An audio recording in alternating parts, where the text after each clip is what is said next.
Շատ եկեղեցիներ ամեն կիրակի պաշտամունք են անցկացնում։ Այնուամենայնիվ Աստվածաշնչում չկան Աստծո խոսքեր, որոնք հրահանգում են մեզ պահել կիրակի օրը որպես պաշտամունքի օր։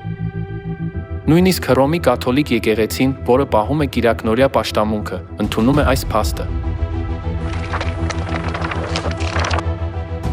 Չհաշված այլ օրինակներ, արդյոք յուրաքանչյուր քրիստոնյա պարտավոր չէ սրբագործել կիրակի օրը եւ այդ օրը ձեռնպահ մնալ անհարկի ֆիզիկական աշխատանքից։ Արդյոք այս օրենքի պահպանումը ամենանշանավորներից չէ մեր սրբազան պարտականություններից։ Բայց դուք կարող եք կարդալ Աստվածաշունչը ծննդոցից մինչև հայտնություն, եւ դուք չեք գտնի մի տող, որը լիազորում է կիրակիի սրբագործումը։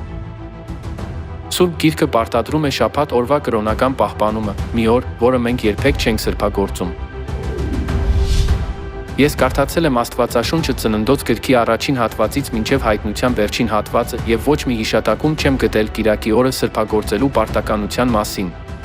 Աստվածաշնչում հիշատակված օրը ոչ թե կիրակին է, շաբաթվա առաջին օրը, այլ շաբաթ օրը, շաբաթվա վերջին օրը։ Այսպիսով, նույնիսկ նրանք, ովքեր կիրակին պահում են որպես պաշտամունքի օր, ընդունում են, որ Աստծու կողմից սահմանված օրը շաբաթն է, եւ որ կիրակնօրյա պաշտամունքի սովորությունը Աստվածաշնչում չկա։ Իրականում Աստվածաշունչը պարունակում է միայն շաբաթը, 7-րդ օրը, պահելու պատվիրանը։ Նախ, եկեք նայենք 5 կտակարանի ժամանակներում Եհովա Աստծո կողմից խոսած 10 պատվիրանների մեջ 4-րդ պատվիրանին։ Հիշիր հանգստի օրը, որպեսզի սուրբ պահես այն։ 6 օր աշխատիր կատարիր քո բոլոր գործերը, բայց 7-րդ օրը քո Տեր Աստծո հանգստի օրն է։ Աստված պատվիրեց, որ 6 օր աշխատանք կատարվի, բայց 7-րդ օրը շաբաթը պետք է սուրբ պահվի, քանի որ դա Աստծո հանգստի օրն է։ Այլ կերպ ասած, նա չպատվիրեց մեզ պահել շաբաթվա առաջին օրը, կիրակի։ Հետաբար, այն օրը, որը մենք պետք է սրբագործենք, հնազանդվելով Աստծո խոսքին, շաբաթու օրն է, 7-րդ օրը, այսինքն շաբաթ օրը։ Նույնիսկ նոր կտակարանի ժամանակներում Հիսուսը, մարմնով եկած Աստվածը, նույնպես սովորեցնում էր, որ սրբերը պետք է պահեն շաբաթը մինչ տարի վերջը։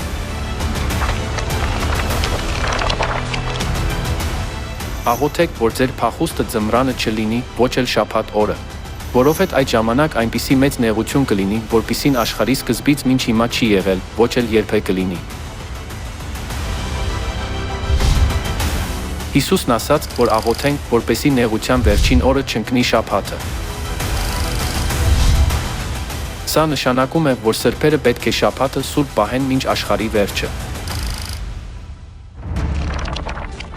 Այսպիսով, թե 5 կտակարանում, թե նոր կտակարանում արձանագրված է, որ Աստված մեզ պատվիրել է պահել միայն շաբաթը։ Աստվածաշնչում ոչ մի տեղ չի ասվում, որ պետք է պահել կիրակին, շաբաթվա առաջին օրը։ Այնուամենայնիվ, այսօր շատ եկեղեցիներ հրաժարվել են Աստծո շաբաթից անցկացնում են կիրակնօրյա ծառայություններ, որոնք Աստվածաշնչում չկան։ Ինչ է լինելու նրանց հետ։ Ես վկայում եմ ամեն մեկին, ով լսում է այս գրքի մարգարեության խոսքերը։ Եթե մեկը սրանց վրա բան ավելացնի, Աստված նրա վրա կավելացնի այն պատուհասները, որ գրված են այս գրքում։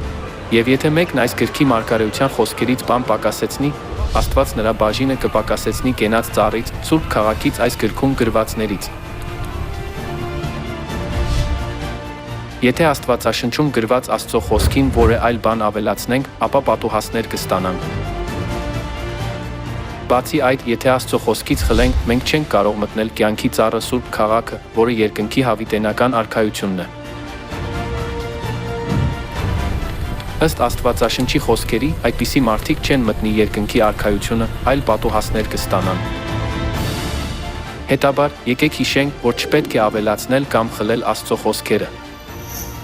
Խնդրում ենք պահել 7-րդ օրը, շաբաթ օրը, որը Աստված պատվիրել է մեզ ստանալ խոստացված օրհնությունները։